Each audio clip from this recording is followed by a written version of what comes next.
नमस्कार, आपण पाहत आहात जोश मराठी। अमरावती जिल्ह्यातील अंजनगाव सुरजी तालुक्यातून एक हृदयद्रावक बातमी समोर येत आहे।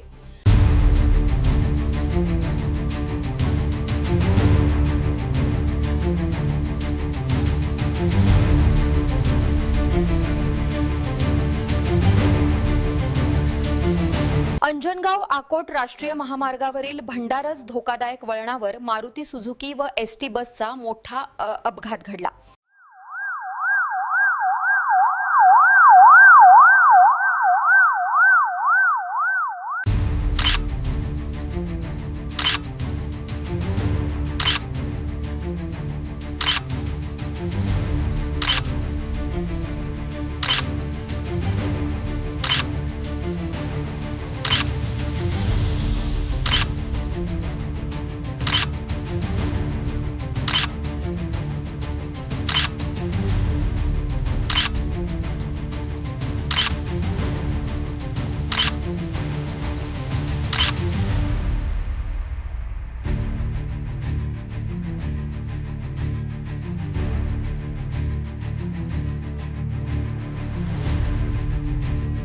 अंजनगाव आकोट राष्ट्रीय महामार्गावरील भंडारज तालुका अंजनगाव सुरजी येथील हॉली क्रॉस दवाखान्याजवळ असलेल्या छोट्या पुलासमोरील धोकादायक वळणावर हा अपघात घडला।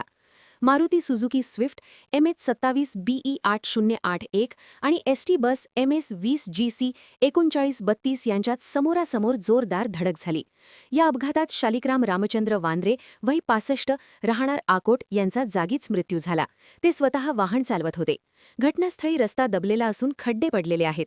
याच खड्ड्यामुळे वाहनाचे नियंत्रण सुटल्याची प्राथमिक माहिती समोर आली। कार सुमारे 30 ते 40 फूट घासत पुढे गेली आणि समोरून येणाऱ्या एसटी बसला जोरदार धडक दिली।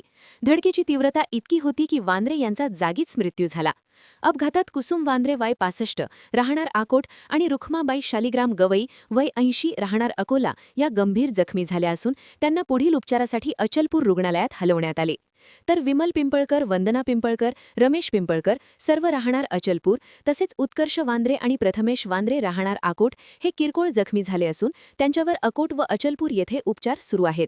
सदर कुटुंब मुर्हादेवी मंदिर येथे देवदर्शनासाठी जात असताना ही दुर्दैवी घटना घडली।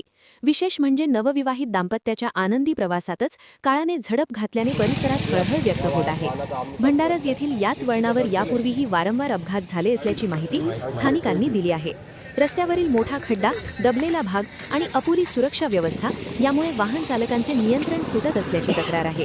संबंधित विभागाने तातडीने रस्ता दुरुस्त करून इशारा फलक, वेग मर्यादा चिन्हे आणि संरक्षक उपाययोजना कराव्यात। प्रशासनाने तातडीने दखल घेऊन आवश्यक पावले उचलावीत अशी मागणी नागरिकांनी केली आहे। या गड्ड्यामुळे काय होत झालं? हा जो गड्डा आहे या गड्ड्यामुळे आम्ही सकाळी इथून गाडी घेऊन गेलो त्यावेळेस आमची गाडी एवढी जोराने कुदली की आमचा ऍक्सिडेंट होणार होता, पण ते माझ्या लक्षात आलं मागून मी नेहमी चालणार आहो म्हणून मी सांगितलं की अरे थोडी ब्रेक दाब, तर ब्रेक दाबल्यावर माझी गाडी कंट्रोल झाली, नाही तर आमची गाडी सकाळी ऍक्सिडेंट होत होतं।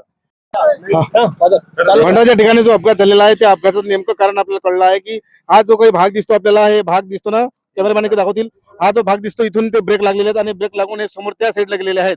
कारण याचं कारण नेमकं असं आहे की हे पाहता आपण एसटी पाकळी चालली आहे आणि याचं नेमकं कारण असं आहे की इथून झोकोला खाते आणि झोकोला खाल्ल्यानंतर गाडी पुढे जाते आणि पुढे आलेल्या गाडीचा समोर गाडी येते, कारण की हा जो गाडीचा ड्रायव्हर आहे याचा जो टेरिंग आहे हे टेरिंग हल्ल्या जाते आणि गाडीचं बॅलन्स पूर्ण हे होते, बिघडते आणि त्यामुळे तो अपघात घडते असं ज्यांचं म्हणणं आहे। काय म्हणणं आहे? याच्या अगोदर या ठिकाणी 4-5 वेळा ऍक्सिडेंट झालेला आहे। मागच्या वेळी एमपी वाल्याने इथे गाडी ठोकून दिलेली होती, यामुळे यांनी आमदार खासदारांनी याच्याकडे लक्ष द्यावं। नेमकं म्हणजे कारण इथं असं आहे, आता इथं पनतची एक टू व्हीलर ना लेडीज पण पडली, जागेवर ठार झालेली आहे आणि त्याच्या अगोदर ती कार झाली, म्हणून आमदार खासदारांनी तर लक्ष दिलं पाहिजे, इथं अपघात होणार आहे।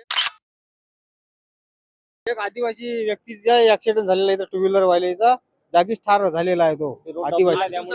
गॅप पडलेली आहे ना, त्याचा झोकोला मारते गाडी, त्या झोकोला मारल्याने गाडी कंट्रोल होत नाही। या ठिकाणी यांचं म्हणणं आहे, नागरिकांचं म्हणणं आहे की या ठिकाणी हा जो पूल आहे या पुलाचा भाग जो आहे हा उंच आलेला आहे आणि दोन्ही साईडला दबलेला असल्यामुळे इथं जी गाडी येते झकोला खाते आणि झकोला खाल्ल्यानंतर पुढे जाते आणि त्यांचं नियंत्रण सुटते आणि त्यामुळे हा इथं अपघात घडलेला आहे। यापूर्वी सुद्धा 2 अपघात या ठिकाणी घडलेले आहेत, हा तिसरा अपघात यांचं म्हणणं आहे की यापूर्वी सुद्धा या ठिकाणी जे काही प्रवासी असतील ते या ठिकाणी दगावलेले आहेत आणि या ठिकाणी सुद्धा आता काही प्रवासी दगावले।